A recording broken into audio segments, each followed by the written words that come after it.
Sage Wonder here, coming at you from my shotgun shack in the Texas Outback. Well, you know, careful what you ask for, you might get it. So I recently had to say no to an opportunity. Kind of stinks because it was a really good opportunity. But you know, I guess be careful what you ask for, you might get it. Definitely applies to this situation. So I had an opportunity. I was contacted by a guy that's got a band. He's a country artist. I won't name him, but he had 3 top 10 country hits. And so he's got a tour bus and 187 shows a year, which may not sound like a lot, but actually 187 shows is probably more than most of the most hard touring big name acts. They never do 187 shows. I think my record is like 100. I mean, I had a 187 show year booked once, but I only got to work out half of it, and I ended up leaving the band. So, I mean, maybe 120, 125 shows a year is probably the most I've ever done. And that's average for touring, but 187, that's a lot, you know. So, you know, it's 4 or 5 days a week kind of thing. And so, plus you just traveled. When you include travel time, it's like a full-time job. And it's kind of cool, too, because we're politically on the same page. He's been contracted to do some shows for the Donald Trump re-election deal, and he's been playing the rallies. He's been playing the big Trump rallies. And you might have seen him. It was a chance for me to get, you know, it was actually almost the perfect job for me. Problem is, I have my son. You know, I really can't leave my son right now.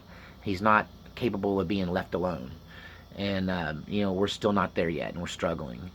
And this place is half done. I definitely can't leave him alone in this place, because, I mean, it takes all of my wits to keep it running, because, you know, I have running water, but you got to know how to know when the water's about to run out, and run and change the bottle. And, I mean, all of this stuff is going to get fixed, and it's gonna all be fine in the long run. I've got the plans to work it all out. I'm just not there yet. I'm not there yet.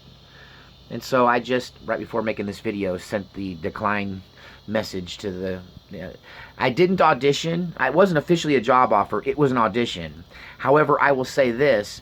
I've never auditioned for a band that I was not hired. I've never had a failed audition, except one time in Colorado. I was passed over by a band because I would be the only guy over 30.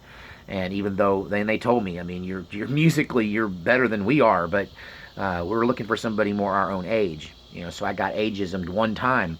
But other than that, I've always been offered the gig, so I have, and he has other guys in his band who are about my age. In fact, in the pre-discussion, he talked about how he prefers seasoned, older musicians because they're more reliable. But I had to say no, because I'm just not in the position to be able to do that. And, you know, I figured if I'm going to spend that much time, I could probably make almost as much money at the music store and be home every night. You know, so if anything, I may have to go to Fort Worth and drive back and forth to Fort Worth. It can be done. People out here do that. It's what most people out here do. They drive back and forth to work in Fort Worth. It's about an hour one-way, 2-hour round trip.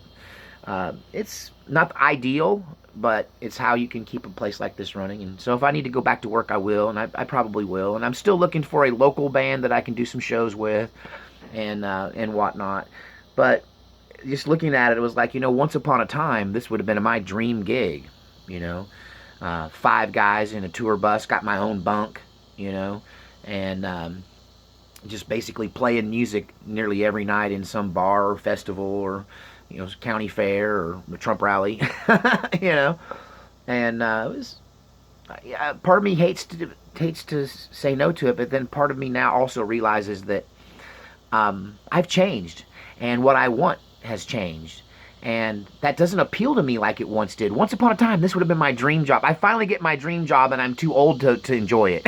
That's what it boils down to. And I thought for once in my life I might be free to take a gig like that and really not worry about it, but I got too many obligations. And then it looks like my sister might be joining us out here on the homestead, and potentially her grandson that she's been raising since birth, that he's almost growed. I think he's about 15, 14. And, but yeah, she's had a falling out with her boyfriend. They're working on it, but she's definitely making it known to everyone involved that her plan B is to come out here and join me on the homestead. And hey, that's good news, bad news. Bad news is that's one more person I got to carry water for. We got to figure out a way to, I got to get, well, some rain came last night, and we got about 20 gallons of rainwater. So I just need that. We're past the drought now, pretty much. It hasn't rained in all summer, But I don't have the system up yet. I'm still working on so many things. But I made a video showing my shower, my makeshift shower I've been using here in the house. Right before I tore it down. So I have that, and I'm going to do a before and after thing, because I've ordered my shower basin, for the floor of my shower, and I'm going to do the interior of my shower with this corrugated, barn steel, barn aluminum, corrugated galvanized steel, and that's going to do the interior of the enclosure of that. I framed the enclosure in yesterday. That's another thing I've been busy with. I got drama going on with my sister and drama going on with my son. I'm trying to find a gig, and I'm thinking about getting this job. And I'm also working on this place every time I get a chance. And I'm training Radar. He's coming along. We should do a how far Radar's come along video, because he's training out pretty good. He's coming along. So I got all this stuff going on. And that was another thing. I'm like, what am I going to do with Radar? I can't abandon him now. He's half trained. That's like, that's like if you gave up on Luke Skywalker's training halfway through, he might cross over to the dark side. So I can't let Radar cross over to the dark side. His training is not complete yet. My fake Star Wars accent. So, but yeah, like lots of stuff going on here. I framed in the shower yesterday. I'm a little sore from that. It's been a while since I swung a 22-ounce California framing hammer. That's my weapon of choice when it comes to framing up stuff. But I framed up a nice wall. I was laughing and said, I beat Trump because I built the wall. I built the wall. Build the wall. I'll probably get demonetized because I said build the wall. I actually built a real interior wall.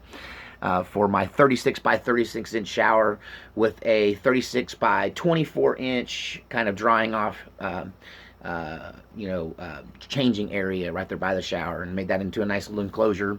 But I'll do a before and after video when I get the shower in. My composting toilet is next, but, and there's the studio too.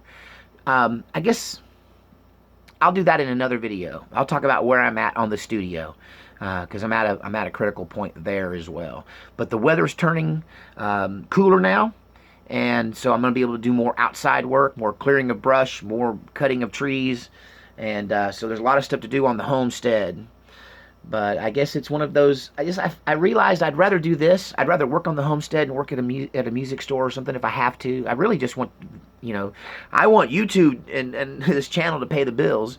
And I think if I work full time on this, I could make it pay the bills more. I mean, I've not done anything with merchandising. You guys are begging for t-shirts and coffee cups, and I've just got so much on my plate trying to work on this place. It's a big project.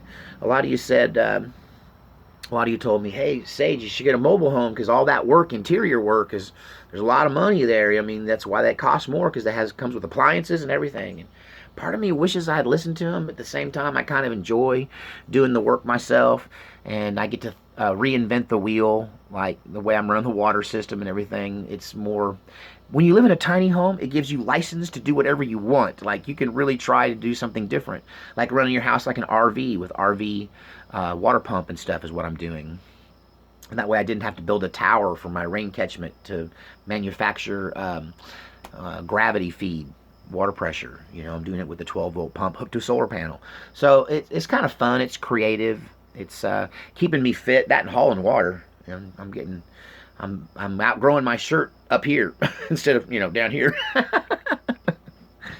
But anyway, I thought I'd give you guys an update. And yeah, what I want has changed. I don't think I want to be on the road again. I think I'd rather be back at the homestead. Maybe I need to change my last name. Maybe I'm not Sage Wanderer anymore. Maybe I'm Sage Sit on the Porch. I don't know. Tell me what you think in the comments section. Thanks to everyone who's helped me out so much with the Homestead Project. Thanks to everyone who likes my videos, who comes for my stories. I've got an episode of my interesting life, The Perils of an Interesting Life, that's coming up your way. And I don't know. I guess we'll see you next time. And God save our republic.